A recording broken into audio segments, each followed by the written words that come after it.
করে না, তার সংগ্রাম, তার কর্ম তাকে বড় মানুষ হিসেবে গড়ে তোলে। ইলা মিত্রকে আমরা দেখেছি যে সব সময় শোষিত নিপীড়িত মানুষের পাশে তিনি দাঁড়িয়েছেন। আমরা দেখি যে 1940 সালে তিনি একজন অ্যাথলেট ছিলেন। তিনি সেই সময় বাংলার প্রথম নারী হিসাবে তিনি অলিম্পিকে যে অলিম্পিক অনুষ্ঠিত হওয়ার কথা ছিল 1940 সালে জাপানে, সেটা দ্বিতীয় বিশ্বযুদ্ধের কারণে সেই অলিম্পিক অনুষ্ঠিত হতে পারেনি। সেখানে তিনি প্রথম বাঙালি নারী হিসাবে তিনি সুযোগ পেয়েছিলেন, তিনি যোগ্যতার প্রমাণ দিয়েছিলেন।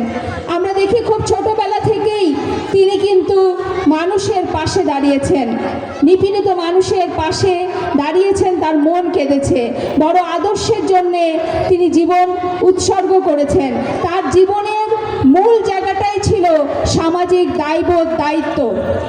আমরা দেখি 1941-42 সালে যখন বাংলায় দুর্ভিক্ষ নেমে আসে, তারা পাড়াতে লঙ্গরখানা খুলে কিভাবে সেই সময় ইলা মিত্র তিনি কিন্তু সেই লঙ্গরখানা খুলে মানুষের ক্ষুধার্ত মানুষের মুখে অন্ন তুলে দিয়েছেন।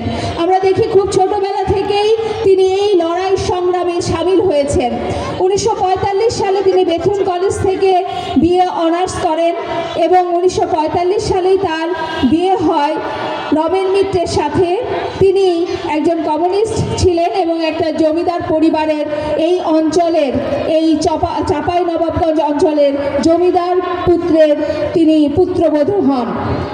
আমরা দেখি যে একদিকে কেমন একজন আপোষহীন লড়াকু সংগ্রামী চরিত্র ইলা মিত্র, সকল ধরনের সুযোগ সুবিধা, আরাম আয়েশের জীবন তার বেছে নেওয়ার সুযোগ ছিল। তার পৈতৃক বাড়িও 500 বিঘা জমি, তার একটা জমিদার পরিবার, তার বাবা ম্যাজিস্ট্রেট, তিনি নিজে একজন বিশ্ববিদ্যালয়ের পড়ুয়া ছাত্রী, পাশ করা ছাত্রী, তার বিয়ে হয়েছে সেটাও একটা জমিদার পরিবারে। কিন্তু তিনি কাদের পক্ষে দাঁড়ালেন? তিনি দাঁড়ালেন নিপীড়িত কৃষক জনতার পক্ষে, শোষিত মানুষের পক্ষে তার জীবনকে তিনি উৎসর্গ করে দিলেন। আমরা দেখি যে তার পরিবার, তার শ্বশুরবাড়ির পরিবার জমিদার হওয়ার পরেও সেখানে কিন্তু তেভাগা কার্যকর ছিল। অর্থাৎ এর আগে দেখা যেত যে সমস্ত চাষ, সমস্ত খরচ কৃষকের, কিন্তু জোতদাররা 2 ভাগ, ফসলের 2 ভাগ নিয়ে যেত, বাধ্য করত এবং নানাভাবে জোতদাররা কৃষকদেরকে বঞ্চিত করত, ঠকাতো। আমরা দেখি যে তাদের পরিবার শুরু থেকেই তারা কিন্তু তাদের ওখানে তেভাগা কার্যকর ছিল, অর্থাৎ ফসলের 2 ভাগ পেত কৃষক, 1 ভাগ পেত জমিদার। আমরা দেখি যে সেখানে তিনি এই পুরো এই যে নওগাঁ, জয়পুরহাট, এই অঞ্চল জুড়ে, নাচল, চাঁপাইনবাবগঞ্জ, এইসব অঞ্চল জুড়ে তখন গড়ে ওঠা যে তেভাগা আন্দোলন, সেই তেভাগা আন্দোলনে 1946 সাল থেকে 1950 সাল পর্যন্ত ইলা মিত্র নেতৃত্ব দিয়েছেন। তিনি মানুষের ভিতর ঢুকে পড়েছেন। তিনি যেই সাঁওতাল জনগোষ্ঠী, যে জনগোষ্ঠী তখন ছিল অচ্ছুত। আপনারা জানেন যে একটা চায়ের দোকানে চা খাওয়ার জন্যেও তাদেরকে নিজের ঘটি নিয়ে যেতে হতো, কারণ সাধারণ কাপে তাদের চা দেওয়া হতো না। এই রকম যারা মনুষ্য মর্যাদা পেত না, সেই মানুষদের জন্য ইলা মিত্র ঝাঁপিয়ে পড়েন, তাদের সংগ্রাম, তাদের লড়াইয়ে তিনি সামিল হন, তাদেরকে ঐক্যবদ্ধ করেন, তাদেরকে মানুষ হিসেবে মর্যাদা এবং তাদের অধিকারের লড়াইয়ে তিনি সামিল হন, তিনি নেতৃত্ব দেন। আমরা দেখি যে সেই সময় সেই আন্দোলন এত তীব্রতা পেয়েছিল যে কৃষকদের ঘরে তারা ফসল উঠাচ্ছিল। এই আন্দোলন কিন্তু সেই আন্দোলনের ভয় পেয়ে গেল শাসক গোষ্ঠী। জোতদারদের পক্ষে, জমিদারদের পক্ষে তৎকালীন পাকিস্তানি শাসক গোষ্ঠীর পুলিশ, পেটোয়া বাহিনী, তারা কিভাবে নির্মমভাবে সেই আন্দোলন দমনের জন্য তৎপর হয়ে উঠল। 1950 সালে 7 জানুয়ারি ইলা মিত্রকে গ্রেপ্তার করা হয় নাচল থেকে। 4 দিন নাচল কারাগারে তাকে রাখা হয়, থানার ভিতরে তাকে রাখা হয় এবং নির্মম অত্যাচার, অবর্ণনীয় এক অত্যাচার তার উপর করা হয়। তাকে সম্পূর্ণ উলঙ্গ করে ঝুলিয়ে রাখা হয়, যাতে ওই অঞ্চলের লোকজন থানার সামনে দিয়ে যাওয়ার পথে তাকে দেখতে পায়। তাকে পা থেকে মাথা পর্যন্ত বাঁশ দিয়ে বাড়ি মারা হয় এবং প্রচণ্ড পেটানো হয়। তিনি বারবার অজ্ঞান হয়ে পড়েন। তার পায়ের গোড়ালিতে পেরেক ঢুকিয়ে দেওয়া হয়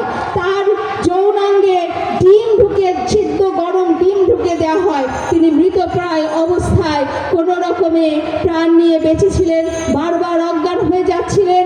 সেই অবস্থায় তাকে রাজশাহী কারাগারে তাকে স্থানান্তর করা হয়। রাজশাহী কারাগারে শুরু হয় দ্বিতীয় দফা নির্যাতন, এবং নির্যাতনে তিনি একদম মৃতপ্রায় হয়ে যান।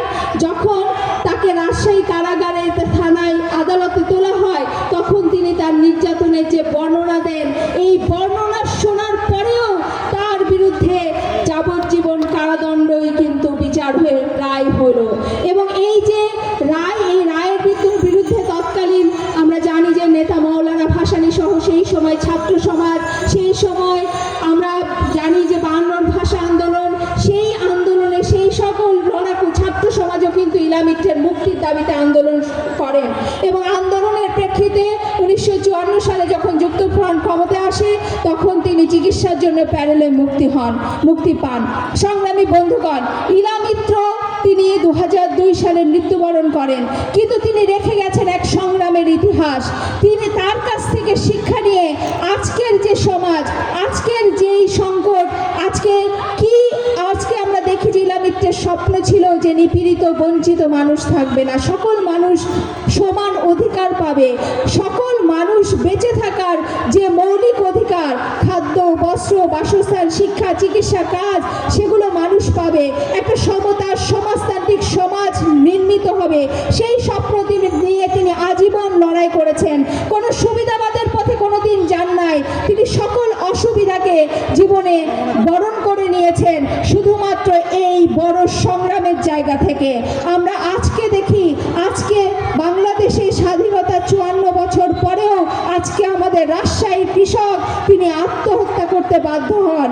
মিনারুল ইসলাম এই আগস্ট মাসের 14 তারিখে তিনি যখন আত্মহত্যা করেন, তিনি একটা চিরকুট লিখে গেলেন। সেই চিরকুটে আমাদের সমাজ কত বৈষম্যমূলক, কত অন্তঃচ্ছাশূন্য এই সমাজ, সেই সমাজের চিত্র যেন ছোট্ট একটি চিরকুটে তিনি তুলে ধরলেন। তিনি বললেন, আমরা পরিবারের 4 জনে আত্মহত্যা করছি। আমার চিরকুট লিখে যাওয়ার দরকার ছিল না, কিন্তু বাংলাদেশের বিচার ব্যবস্থা, আইন ব্যবস্থা এমন যে আমি যদি চিরকুট লিখে না যাই, তাহলে নিরীহ মানুষকে ধরে আদালতে পোড়া হবে, কারাগারে পোড়া হবে, তাদের কাছ থেকে হয়রানি করা হবে, অর্থ আদায় করা হবে।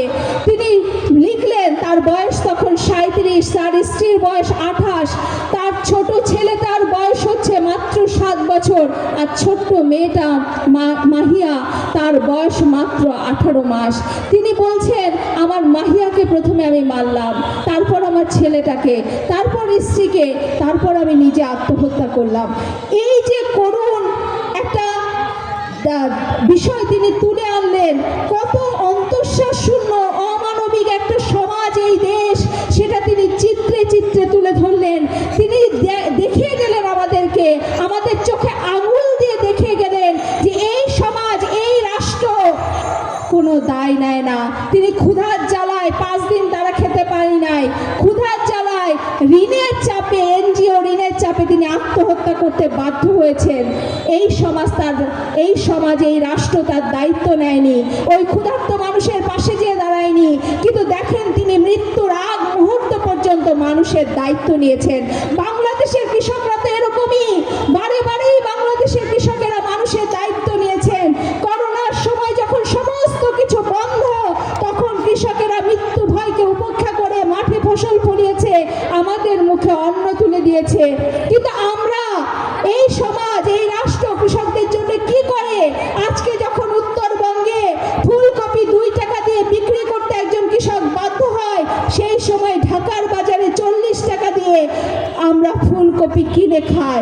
এই 38 টাকা মধ্যস্বত্বভোগীদের পকেটে যাচ্ছে। রাষ্ট্র, এই সমাজ ব্যবস্থা কোনো দায়িত্ব নিচ্ছে না।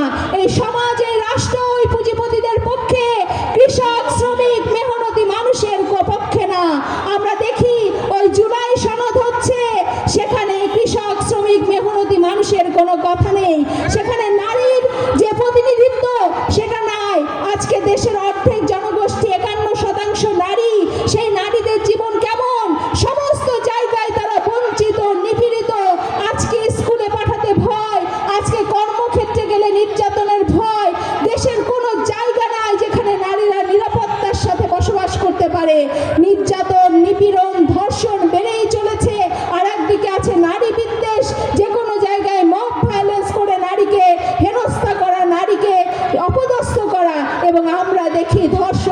নির্যাতন, নিপীড়ন এবং এই সব হেনস্থাকারীদের কোনো বিচারের আওতায় আনা হয় না।